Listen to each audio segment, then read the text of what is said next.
to live on your chin. Oh, yeah. This is the Going Deep Show. Oh, hey. I just threw a crocheted cock at your face. Crocheted this that has been on the show. She did. She brought that to me. Can you believe that? It looks like a Y. If you reverse it, I think it's a heart. It's a heart. Oh, it's a heart. Because either way, the Y part is like right there. She walked in. She brings me this crocheted cock. I unzip my pants. I stick it in there. I'm like, "Is this the girth you require?" And she's like, "Well, I was using my hand around it." I'm like, "It's a little short." Yeah, it is short. But I think it's because the balls on it are so fucking huge. Because it's actually not terribly short. If you go from the balls, it's almost 8 inches. Yeah, it's about like 7.5. What do you think? A crochet cock? Yep. So cock-a-doodle-doo. These can be found on our website. No, kidding. We actually should sell those. Patrick and her crocheted cockaroos. So I had it sitting up here, but I wanted to save that for you so I could throw a dick at you for something. You've been getting all kinds of gifts, man. That sweet ass neon Going deep sign. I know. Crocheted cock. I noticed that you've kind of like started to put a little hole in the bottom of that crochet cock. So I stick it on the tip of my cock. Yeah, just to get that extra girth. Have you ever seen like those ox something it's called? But basically, it's on this. It's a sex toy thing where you could put your cock dick into it, and it makes it larger. So instead of taking a pill. Now this. To be honest with you, though, if you think about it, okay, it's not a bad idea. It's not, well. It's like a strap-on for men. It's. I was thinking more. It's more like it's a micro penis solution. Yeah. Oh yeah. What it is. Hey, maybe you can next time your ex wants to refer a micro penis to Fiona that. Include that in there in the date. So I know I've had this policy where I don't date people in the medical field. It's been a thing. Have you known that about me? That I tried my damnedest not to? Pretty much all Mexicans don't date women in the medical field. Because they're fucking crazy. They are. They're fucking nutty, okay? Erasures is works in the medical field, you know? So it's like, there are exceptions to the rules. She's a cool-ass chick. She's a very cool-ass chick. She's like one of the guys without being having a dick. And here's the thing, okay? I've grown up with this like chip on my shoulder because I didn't go through puberty early on in life. What? Other guys that I was in grade school and high school with, I was a late bloomer, okay? And it was evident. I was very, very late bloomer. Now I've come into my own, okay? So I got it no longer a grower and a bit of shower. I got it all worked out now, for crying out loud, okay? So, but what I've been getting at is when it comes to size and things, it's interesting. Just a brief conversation with Erasure the other day. I said she was talking about this guy who was so fucking fat that his dick was like inverted, where it goes in. Right. So and she pretty much said, I've seen literally everything from here to there to this and that. Mm-hmm. And she always is very highly complimentary of what's working. And I don't think she's trying to tweak my ego with it. Mm-hmm. But she might be, though. Because you know how these girls are. That's how they rope you in. Girls are deceptive a little bit. They would be. So I would be, we're gonna put her on the spot about this. Maybe tonight after an emotional slideshow. Just to break the ice again. I know you're crying about this, but are you really sure about what you're saying? Oh, yeah. Yeah. You're not going to hurt my feelings if you tell me the truth. I would love it. You know what? This would be a great conversation show. Can you imagine a show where we bring in my exes to talk about the things I did correctly and right? We need more couches. Versus we need more couches. I'm not saying we bring them at the same time. Can you imagine the cat fight that would break out if we brought a bunch of girls in here that would hate each other? That'd be like a whole year of podcasts right there in itself. That you know what else would really suck about it? At one point they wouldn't fight each other. They'd just be fucking pissed at me, and they would all turn on my ass. Is what would happen. So let me weird thought here. So there's people talk about numbers and whatever. So what do you consider exes? Like more than one date, met the parents kind of shit? An ex? It's more than bumping uglies. If you've had intimate relationships with them, if you've had fingers in them, that's considered an ex, like a one night stand. Not a one night stand.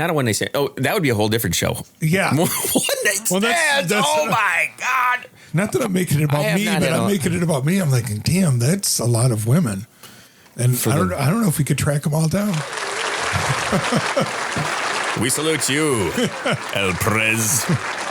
And your laundry list of women you couldn't track down from fingering. But that would be just to get real answers. Because guys, we can go through, like you said, how many women have lied to us? Most, but about specifics, about really specific things, not just about broad generalizations where it's like things they don't want to talk about. They either gloss over and veer off the beaten path.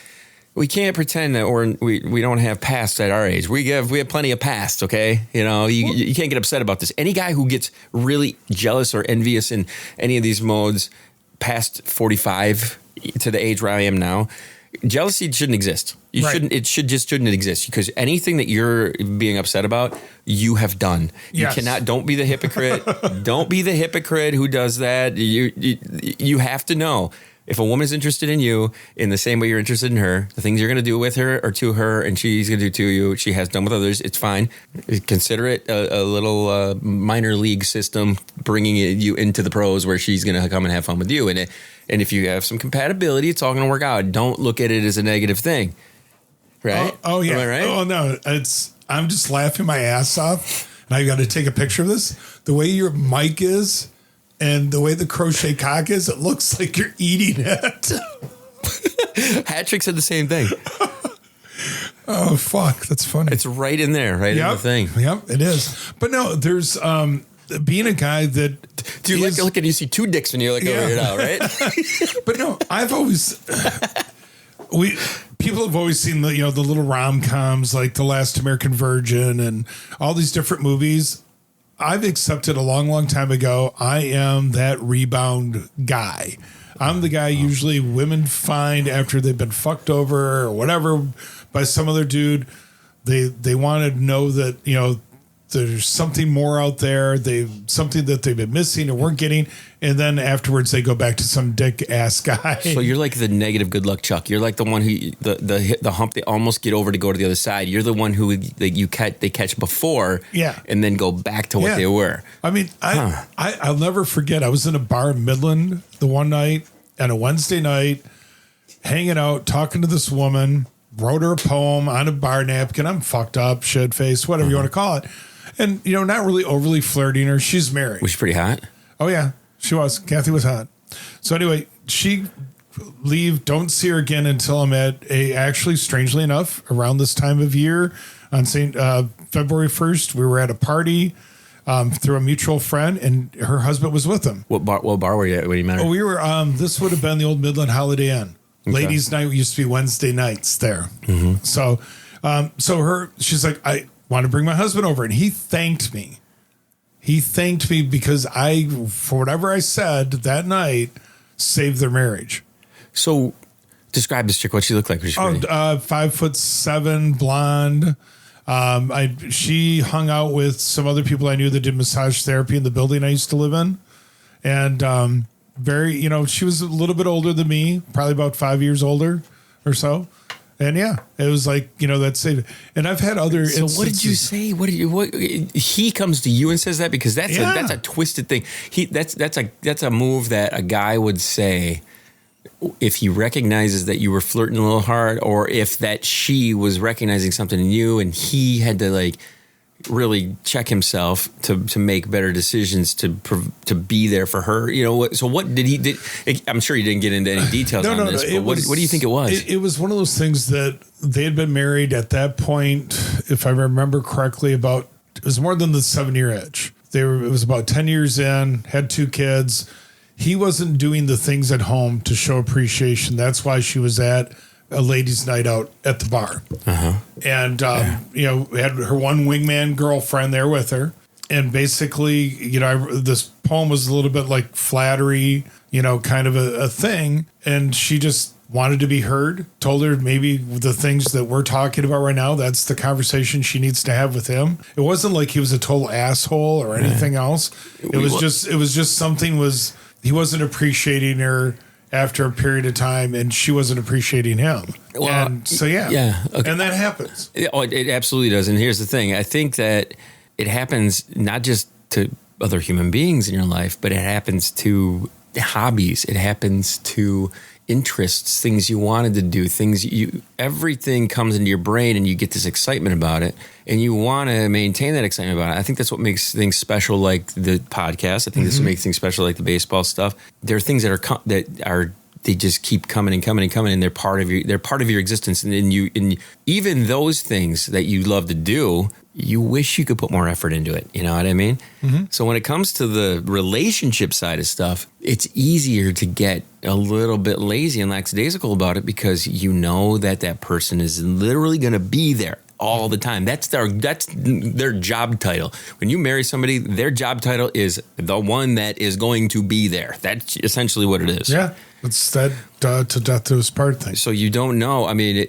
how it seeps into your brain that, I know that they're going to be there. So, you maybe take it down from a 10 to 11 down to a 7 or 8 because you know that they can pick up that slack, or I don't have to worry about that. They're always going to be there, But you don't want to take it for granted. And then right. But also in the same instance, this is the fucked up thing about life, is at any given moment, either person, when you're in a relationship, could wake up in the morning, roll over and look at the other person and go, fuck it, I'm out of here. Well, yeah, because that's a modern life. I mean, when we grew up, correct me if I'm wrong on this, it felt like divorce and splitting up from a family life was a little bit more difficult.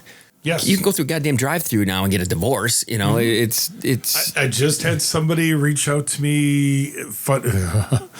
Funniest story. You went to GR last week. Yep. And who did I Shut the fuck up. Did she get a hold of you? The next day. Because you mentioned her, dude. That laws of attraction shit is real deal. I joked around about it. She's like, hey, can I get a hold of you? Can we talk for a minute? When's the last time you talked to her? It's been quite a while. I mean, I see her sister out on the rail trail, but so it's like she got married. She's like, hey, I don't know if I got married, and it was all whatever. And now she's contemplating divorce, and she's heavily religious. How long was she married? I don't think it's even been a year yet. It hasn't been that fucking long. Yeah, she's been with this dude for like 2 years, and she was more worried about. And I know you're not the biggest religious person out there. And she was worried about how God would think about it. And my thing was like, look, you need to throw that out the window. Maybe God's pulling you out of this relationship. Yeah. Maybe you got to quit worrying about what the Bible says, because the Bible is, man's interpretation. It's got a lot of effed up shit in it, too. And it's like, let's cut through the chase. You got one life. This goes back to what we started the show with. You got one life to live. Live with no regrets. Be as happy as you can. And if this is not making you happy, don't do it. And she was like, should I come back to Bay City? Should I... what should I do? And I'm like, you're already where you're at. You're already established. Make it work there, because all you're going to do is put yourself back in some bad situations. How long were you together with this girl? Not that long. We really... and the age difference was pretty considerable. What was it? Yeah. It was like almost 25 years. Yeah. That's a good chunk. That's a good chunk of distance. Now, from a outside perspective, as a friend, I remember going to HHM the year that she was there with, who? BF. And my concern in there was, you remember this? I remember that night very well. Yeah. And we were like, we made sure. Maybe it's because his shorts were so tight on his ball sack. But what it was, but I made sure that my friends knew. I said, hey, that girl over there, that's a fucking bitch. That is a fucking, she's like opportunistic is the word. Very opportunistic. So my immediate thought when you said she got a hold of you and that, I'm going to get a divorce. Should I come back to visit? She was fishing a little bit too. Yeah. Yeah. That's what I thought. And did you tell her, hey, this is the situation now? You can't. No, there's no. Well, she didn't come out and say like, if I come back, can we hang out? I haven't said something to my significant other now about the conversation, because there's no point in it. No, I didn't do anything wrong or anything else. But she was like, I hate to move back in with such and such, such and such. Oh, she was definitely fishing. Yeah, fishing. And I was like, I'm pretty happily, I'm with this person, and we got this going on, and so it's like, I'll give you advice, but you're not barking up that tree either, This is the line I'm constantly straddling when it comes to women that I want to be friends with versus women that in the past I've had more of an interest in, but I've kind of hit the brakes on, or vice versa. Either one of us has hit the brakes on. I still would like to maintain friendships with these women and go out and hang out and do stuff and get past the awkwardness of maybe. And over the course of probably the last 3 to 5 years, dealing with women that I got a little bit more intense with that I can't talk about, they were the eye openers more than anything. Women who I was like, I really like you. I want to be in a couple. I want to be a couple with you. I can do that. And then it goes off the rails and I can't even talk to that person. Dynamic there of this person can be the most important thing and then literally be someone you don't talk to. That to me seems bizarre and weird. So I've kind of protected this mode of I want to be able to, I go into any meeting anybody new or hanging out with anybody new. Do I want to wreck this essentially? Because that's all it does. If you go into it like, I can't wait to bang that. There's certain women that are that way where it's like, yeah, I can see banging you because I don't even want you around, but you're pretty hot. We can do that. But on the flip side, that person could have been a great friend. And so I've approached things a little bit differently over the last, like I said, probably 3 years because I've seen some fucking disasters, man. I have. There's been some women that have come into my life where I was like, you could have been cool as a friend. And then we tried it a little too much and then it just didn't fucking work. It was just too much. So before my situation currently, I had a friend of mine. We all have these, ones that, they're always the side, whenever something's down, especially like when you're in your 20s, you hook up and, throughout time and everything. And I'll never forget, the last time she was over to my house, this is years ago, and we were, making out on the couch, whatever, kissing. And she just stopped, looked at me. She's like, I can't do this anymore. Like what? And she's like, I love our friendship, but nope, I'm over it. It's like she's like she's like us kissing right now. I used to feel something. She's like, I don't feel it anymore. And it was like the funniest thing in a way, but I was proud of her for being that way. She kind of like moved on finally. Some people never find that and then they'll awkwardly interact with the person from then on out. And it's just like, okay, that doesn't need to happen. Yeah. This is the same woman that told me I made more women happy by being single than by being in a relationship. Oh yeah. I think being single is the way to go, to be honest with you. It is.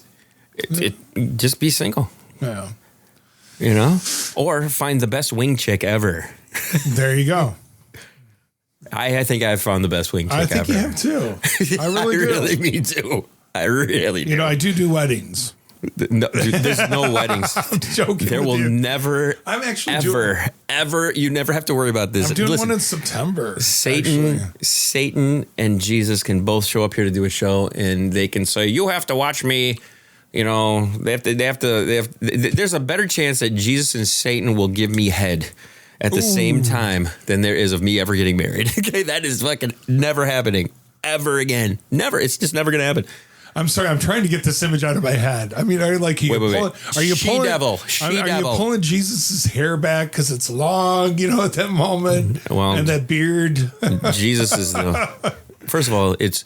I would have to reword this. It's a she-devil straddling my face, while a girl with Jesus hair. See, folks, I told you. Sucking off. See, folks, I told you we'd go downhill eventually. Suck me off. Suck your wish. No, it's literally never going to happen again, ever. I don't think I'll ever get married again either. To be honest with you. There's no point to it. I mean, at my age, it's... Hi, let's complicate life. Yeah. Life's going very well right now. Let's fuck it up. But no, I do feel bad, though, because some people that I do hang out with have not... ever been married. And I'm sure that's a desire that they may have had. I have a girlfriend from a year or two ago. She never was married. And I asked her about it. I go, what do you think? Do you ever think about getting married? She goes, no, I don't think marriage is for me. Like she had kind of come to that conclusion, but at the same time, she had video of her in a dress that she was supposed to get married in, and I'd never seen a bigger smile on her face in my life. I was like, this is contradictory to your statement. Yeah, well, and you always have the women with biological clocks, and they want to have a kid, and sometimes then they get into a really shitty relationship.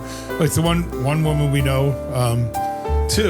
I'm talking about you, that wanted to have another kid, and that was what she was basing it. And then she did and got out of that relationship and, has been bitching about the dude ever since. Hopefully the new guy you said she's with is not treating her like shit.